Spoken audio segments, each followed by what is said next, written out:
وَإِذْ قَالَ إِبْرَاهِيمُ لِأَبِيهِ آزَرَ أَتَتَّخِذُ أَصْنَامًا آلِهَةً. یہاں اب ابراہیم علیہ السلام کا ذکر کیا جا رہا ہے جن کو یہ اہل عرب اپنا بڑا مانتے تھے، اپنا پیغمبر مانتے تھے، یہ ان کی اولاد میں سے تھے.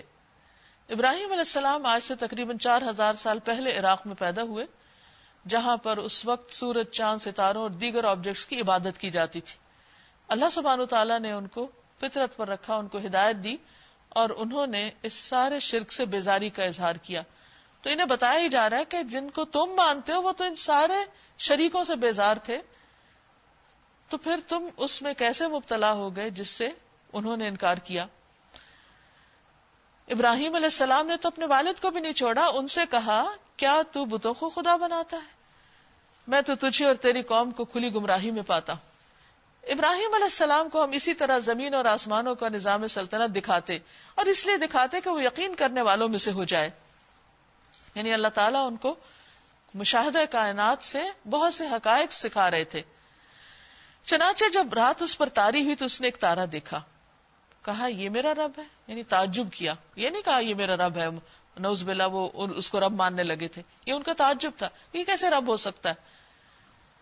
مگر جب وہ ڈوب گیا تو بولا ڈوب جانے والوں کا میں گرویدہ نہیں. پھر جب چاند نظر آیا تو کہا یہ میرا رب ہے. جب وہ ڈوب گیا تو کہا اگر میرے رب نے رہنمائی نہ کی ہوتی تو میں بھی گمراہ لوگوں میں شامل ہو جاتا.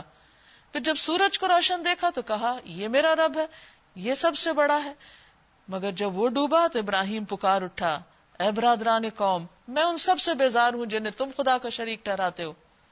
یعنی ان چیزوں کی مثالیں دے کر دراصل وہ بتانا یہ چاہ رہے تھے کہ خدا کیسے ہو سکتے ہیں کہ جو خود اپنا وجود برقرار نہیں رکھ سکتے اور گم ہو جاتے ہیں کہیں. میں نے تو یکسو ہو کر اپنا رخ اس ہستی کی طرف کر لیا جس نے زمین اور آسمانوں کو پیدا کیا ہے، اور میں ہرگز شرک کرنے والوں میں سے نہیں ہوں. اس کی قوم اس سے جھگڑنے لگی تو اس نے قوم سے کہا کیا تم اللہ کے معاملے میں مجھ سے جھگڑتے ہو؟ حالانکہ اس نے مجھے سیدھی راہ دکھا دی، اور میں تمہارے ٹھہرائے ہوئے شریکوں سے نہیں ڈرتا. ہاں اگر میرا رب کچھ چاہے تو ضرور ہو سکتا ہے. یعنی انہوں نے دھمکی دی کہ اگر تم ہمارے شریکوں کو نہیں مانتے تو یہ تمہیں نقصان دیں گے. تو انہوں نے کہا کہ مجھے اس کا کوئی ڈر نہیں. ان کے پاس کیا اختیار ہے؟ اصل اختیار تو اللہ کے پاس ہے. میرے رب کا علم ہر چیز پر چھایا ہوا ہے، پھر کیا تم ہوش میں نہ آؤ گے؟ کیا تم عقل نہیں رکھتے؟ تمہاری سمجھ میں یہ بات نہیں آتی کہ ڈرنا تو اس سے چاہیے جس کے پاس ساری طاقت ہے. اور آخر میں تمہارے ٹھہرائے ہوئے شریکوں سے کیسے ڈروں جبکہ تم اللہ کے ساتھ ان چیزوں کو خدائی میں شریک بناتے ہوئے نہیں ڈرتے جن کے لیے اس نے تم پر کوئی سند نازل نہیں کی. ہم دونوں فریقوں میں سے کون زیادہ بے خوفی اور اطمینان کا مستحق ہے؟ بتاؤ اگر تم کچھ علم رکھتے ہو.